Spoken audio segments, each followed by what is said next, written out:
The authentic cadence. It's been part of our tonal system for the past 250 years. It is the most essential structural relationship in music. We hear the authentic cadence within the music to which we listen, but more emphatically at the end of nearly every piece of music written. It is so common that we have come to take it for granted, yet if it is in any way incomplete, we are almost viscerally bothered by it. The authentic cadence consists of a dominant to tonic relationship. Briefly reviewing, we see in the illustration a simple C major scale, and below it the various triads or chords that can be produced using the tones of the C major scale as roots. The numbers above the C major scale, below the hat signs, and printed in blue, are the scale degrees associated with the first 7 tones of the scale. The name of each scale degree, and the names of the triads or chords built upon those scale degrees, is found in the center of the illustration and printed in red. The quality of each triad, whether major, minor, or diminished, is found in green just below the triad with which it is associated. Finally, printed in blue, the chord grammar designations for the triads built upon each scale degree are found below the qualities and are represented by Roman numerals. Major qualities are represented by uppercase Roman numerals, minor qualities are represented by lowercase Roman numerals, while diminished qualities are represented by lowercase Roman numerals having an attached circle. The authentic cadence consists of the auditory movement from the dominant triad built on scale degree 5 to the tonic triad built on scale degree 1. The movement is usually heard in the bass voice downward from scale degree 5 to scale degree 1, or upward from scale degree 5 to scale degree 1, and is considered one of the strongest and most compelling of auditory events. In addition, note that the dominant or 5 chord contains the leading tone, or scale degree 7, which in and of itself imparts to our ears an urgency to return to the tonic, or scale degree 1. Thus, of all the chords found within a key, the dominant or 5 triad provides the greatest urge to return home to the tonic or 1 triad, and it is this urge that defines and establishes within our ears that the tonic or 1 triad is the tonal center. But how do we account for the establishment of key center in songs that are written with a complete absence of dominant or 5 chords? The first thing we need to be aware of is that to our ears, the tonic tone or chord is stable in comparison to every other tone or chord within its associated scale. By implication, then, every tone or chord other than the tonic is to some degree less stable and seeks to return to the tonic. Let's listen to the triads formed within the simple key of C major and how each relates to the tonic triad. The tonic triad is built upon scale degree 1. In this case, it is a C major triad. The supertonic triad, or 2 chord, is built upon scale degree 2, and here it is a D minor triad. Listen to the 1-2-1 sequence of chords shown in the center illustration, arranged in an open harmony and sung by a choir.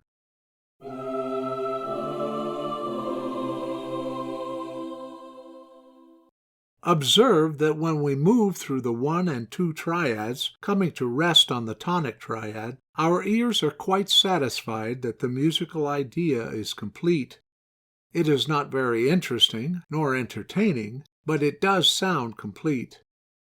But look at the bottom illustration and listen to the effect on our ears when the 1 and 2 triads are sung without a return to the tonic triad.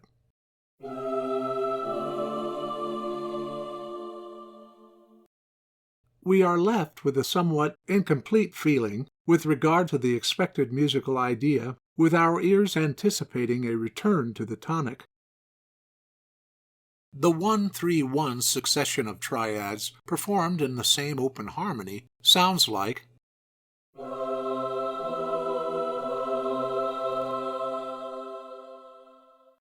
Again, the auditory movement passes from the 1 C major through the 3 E minor and back to the 1 C major triads, and we are left with a sense of completion. but listen to the effect created when we begin on the 1 triad and end on the 3 triad.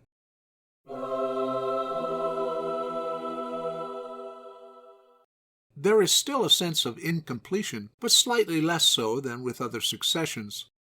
This is due to the fact that the C major and E minor triads have 2 common tones between them, the E and the G, which produce no auditory movement.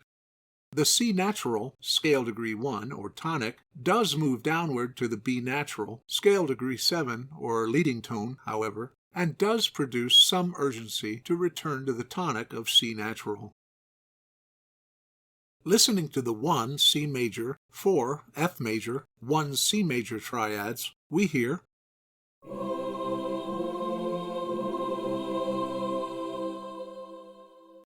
and listening to the 1 C major, 4 F major succession,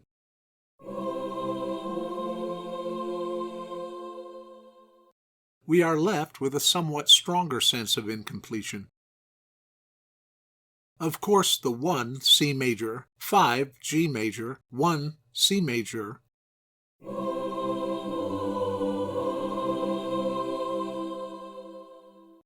gives us our first true chord progression.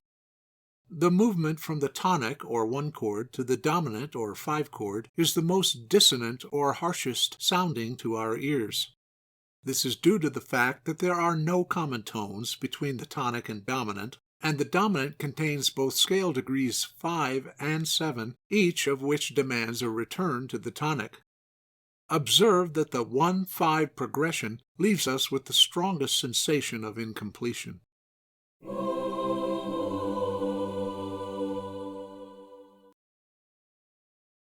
The 1 C major, 6 A minor, 1 C major succession of chords gives us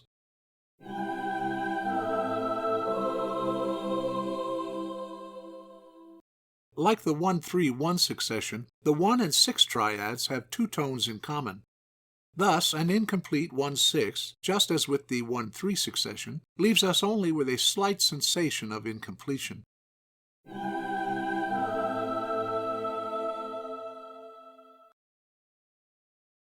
Finally, the 1 C major, 7 B diminished, 1 C major chord progression sounds like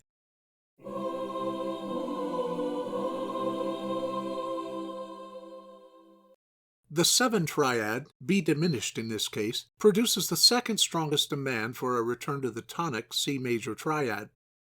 The B diminished shares 2 tones with the dominant G major triad, the B natural and D natural.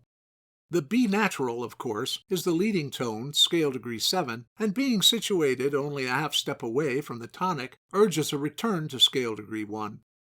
In addition, its F natural, scale degree 4, is positioned only a half step away from the E natural, scale degree 3, and in the same way urges its return.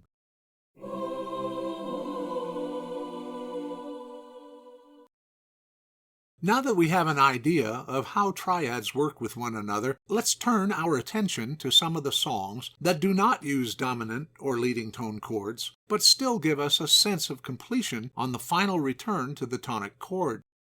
Let's begin by listening to and examining an excerpt from a popular song by the Yardbirds from 1965 called For Your Love.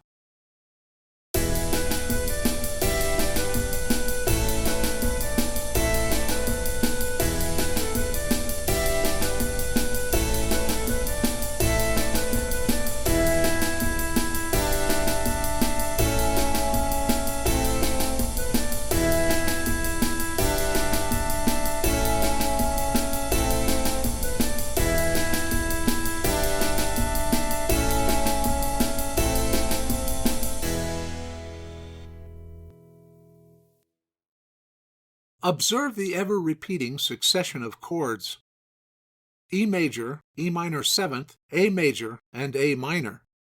In a quick departure, be aware that every guitarist will play a G major bar chord in place of the E minor 7th chord shown. But also be aware that in every instance that the guitarist plays a G major triad, the singer sings an E natural. Thus, in any harmonic analysis, we assemble all of the sounded tones and get E, G, B, D, which our ears hear as an E minor seventh. The E major and A major are diatonic to the key of E major and represent the 1 or tonic and 4 or subdominant chords respectively. The E minor seventh and A minor chords are chromatic to the key of E major. They occur as borrowed chords taken from the parallel minor key of E minor. In the chord grammar that I learned, borrowed chords are placed within parentheses. Note that the chord grammar only gives us a way to name the chords in context with the key. They do not provide an explanation as to how these chords interact with one another, or how these chords work together to establish the E major as a tonal center. For that, we need to look at the horizontal or melodic components of the chords. When we examine the horizontal components of chord voices, we are looking for melodic patterns within the vertical harmony. In addition, we are looking at exactly how these patterns lead the ear to various musical targets, and how the pattern serves to make sense of and tie together the succession of chords. One pattern that we can immediately see is the melodic movement beginning at scale degree 1, moving downward through scale degrees lowered 7, raised 6, lowered 6, and ending at scale degree 5. This pattern, in context, sounds like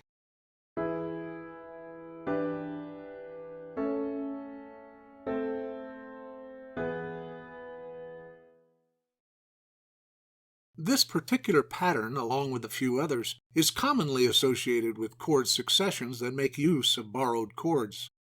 Note that the chord succession begins and ends with the tonic or one chord E major. Note also that scale degrees 1 and 5 are both common to this tonic triad. So, rather than simply playing the E major triad twice, dropping directly from scale degree 1 to scale degree 5, we can prolong or stretch out the E major triad on each end of the succession, adding interest by allowing for more chords in between and tying those chords together by the use of our pattern, which leads our ears both pleasantly and coherently downward in a stepwise fashion between the two tonic triads on either end. In other words, there has been no real movement away from the tonic triad, only a prolongation or stretching out of the time that the tonic triad remains in our ears. Another pattern that shows up is the pedal tone E natural. This E natural is common to every chord in the succession, and is a clear prolongation of scale degree 1, or the tonic tone. Once again, our ears never experience a movement away from the tonic triad. Listening to the combination of these melodic patterns and the chords built upon them, we can hear that the tonic triad is established as the key center by the prolongation itself. In other words, the key center is established because we never actually leave the tonic. Next, let's consider a song from 1964. Van Morrison's Gloria by the group Them.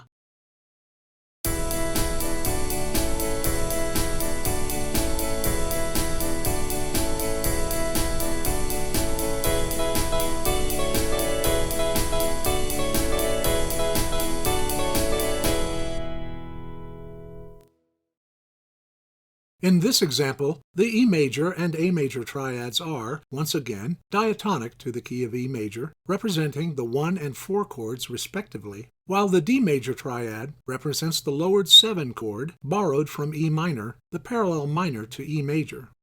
And, just as in our previous example, the chord grammar gives us no hint as to the way in which our ears establish the E major triad as being the tonic.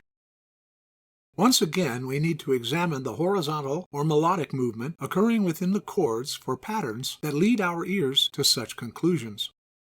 One pattern that we recognize immediately is similar to the pattern we encountered in our previous example. In this case, the pattern consists of scale degree 1 moving downward in a stepwise fashion through scale degrees lowered 7 and raised 6, ending at scale degree 5.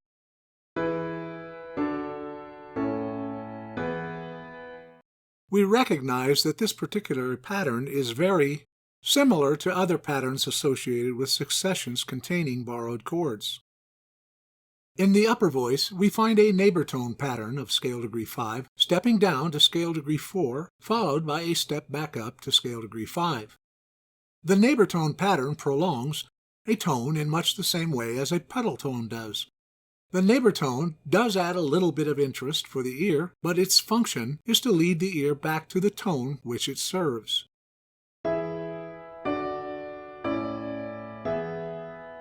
Thus, in this instance, we end up with a prolongation of scale degree 5, a member of the tonic triad, by means of its neighbor tone, scale degree 4.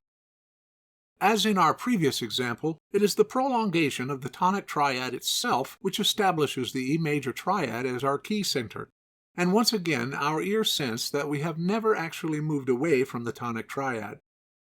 Finally, let's listen to a song from 1966. Eleanor Rigby, originally performed by the Beatles.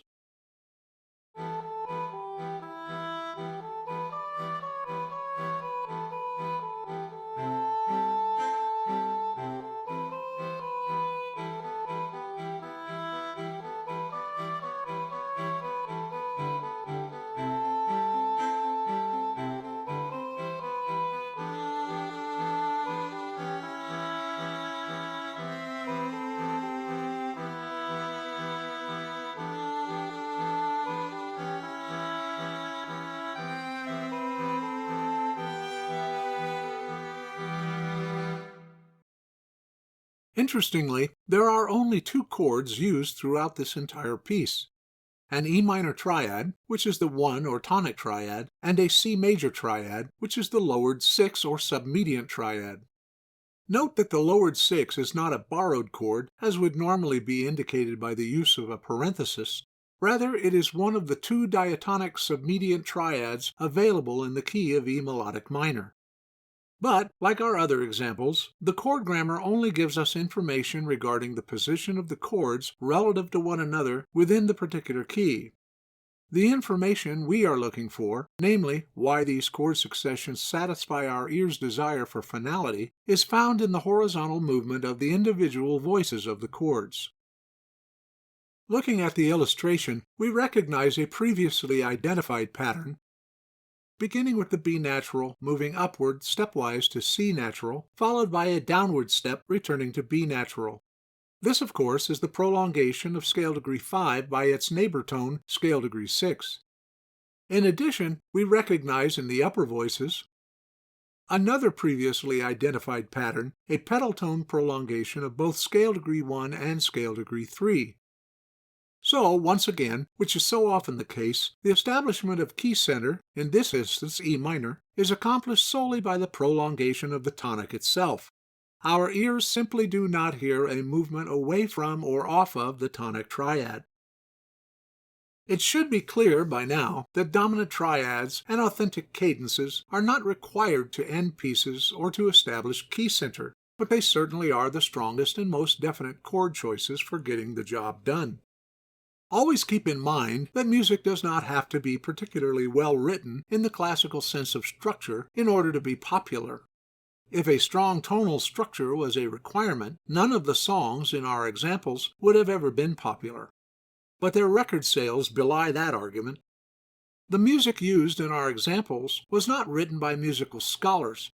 On the contrary, these examples were written by everyday musicians who were simply bringing out that which they heard in their minds. They were not presuming the inclusion or exclusion of any chord pattern or cadence. Rather, they imagined the musical idea and then found the chords to express it.